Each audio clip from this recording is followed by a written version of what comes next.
কাবা শরীফ মানুষ যখন তাওয়াফ করে, এই তাওয়াফের ষষ্ঠ তাওয়াফে একটা দোয়া আছে। এই দোয়া আমি যখনই পড়ি আমি চোখের পানি রাখতে পারি না। ষষ্ঠ চক্কর একটি দোয়া আছে। দোয়াটা হচ্ছে আল্লাহুম্মা ইন্না আলাইয়া হুকুকান কাসীরান ফীমা বাইনি ওয়া বাইনাক। আয় আমার রব, তোমার সাথে আর আমার সাথে অনেক দেনা পাওনা আছে, আর তোমার বান্দাদের সাথেও আমার অনেক দেনা পাওনা আছে। আমি তোমার বান্দাদের কাছে যে বিষয় ঋণী আছি, সেই ঋণ পরিশোধের জন্য তুমি আমাকে যোগ্যতা দাও, পরিশোধের তৌফিক দাও।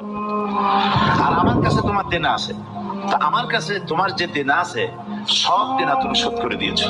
আমার চোখ দিয়েছো, মুখ দিয়েছো, কান দিয়েছো, স্বাস্থ্য দিয়েছো, বউ দিয়েছো, বাচ্চা দিয়েছো, টাকা দিয়েছো।